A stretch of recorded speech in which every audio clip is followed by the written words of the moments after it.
യാക്കോബായ സുറിയാനി orthodox സഭയുടെ പുതിയ കാതോലിക്കയായി ഉയർത്തപ്പെടുന്ന മലങ്കര മെത്രാപ്പോലിത്തായും പരിശുദ്ധ എപ്പിസ്കോപ്പൽ സുനഹദോസ് പ്രസിഡന്റുമായ ജോസഫ് മാർ ഗ്രിഗോറിയോസ് മെത്രാപ്പോലിത്ത നെടുമ്പാശ്ശേരി അന്താരാഷ്ട്ര വിമാനത്താവളത്തിൽ നിന്നും ലെബനോനിലേക്ക് യാത്ര തിരിച്ചു. മാർച്ച് 25 ലെബനോനിലെ ബെയ്റൂട്ട് പാത്രിക അരമനയിൽ നടക്കുന്ന കാതോലിക്ക സ്ഥാനാരോഹണം നടക്കുന്നതിന്റെ ഭാഗമായാണ് മോർ ഗ്രിഗോറിയോസ് യാത്ര തിരിച്ചത്.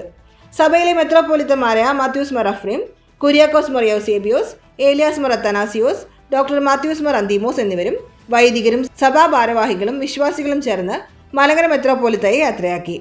കഴിഞ്ഞ ദിവസങ്ങളായി മലങ്കര മെത്രാപ്പോലിത്ത ജോസഫ് മാർ ഗ്രിഗോറിയോസ് മെത്രാപ്പോലിത്ത കാതോലിക്ക സ്ഥാനാരോഹണത്തിന്റെ ഭാഗമായി മലങ്കരയിലെ വാങ്ങിപ്പോയ സുറിയാനി സഭയിലെ പുണ്യപിതാക്കന്മാരുടെ കബറിടങ്ങൾ സന്ദർശിച്ച് പ്രാർത്ഥന നടത്തിയിരുന്നു.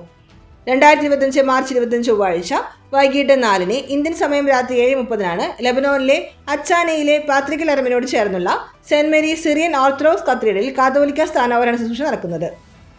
ആഗമാന സുറിയാനി ഓർത്തഡോക്സ് സഭയുടെ പരമാധ്യക്ഷൻ പരിശുദ്ധ മോറാൻമാർ ഇഗ്നാത്തിയോസ് സപ്രീം ദ്വിതീയൻ പാത്രിക്കീസ് ബാവായുടെ മുഖ്യ കാർമ്മികത്വത്തിലാണ് സ്ഥാനാരോഹണ ശുശ്രൂഷകൾ ആഗമാന സുറിയാനി ഓർത്തഡോക്സ് സഭയിലെ മെത്രാപ്പോലിത്തമടക്കം സഭയിലെ മെത്രാപ്പോലിത്തമാരും ഇതര സഭകളിലെ മേലധ്യക്ഷന്മാരും മെത്രാപ്പോലിത്തമാരും സഹകാർമ്മികരാവും. Lebanon president general Joseph Aoun അടക്കം ലെബനോനിലെ വിശിഷ്ട വ്യക്തികളും സംസ്ഥാന സർക്കാരിന്റെ ഔദ്യോഗിക പ്രതിനിധിസംഘവും കേന്ദ്ര മന്ത്രിസഭയുടെ പ്രതിനിധികളും കേരളത്തിൽ നിന്നുള്ള വിവിധ സഭാ മേലധ്യക്ഷന്മാരും വിദേശത്തു നിന്നുമായി 700 പരം വ്യക്തികളും ശുശ്രൂഷകളിൽ പങ്കെടുക്കും.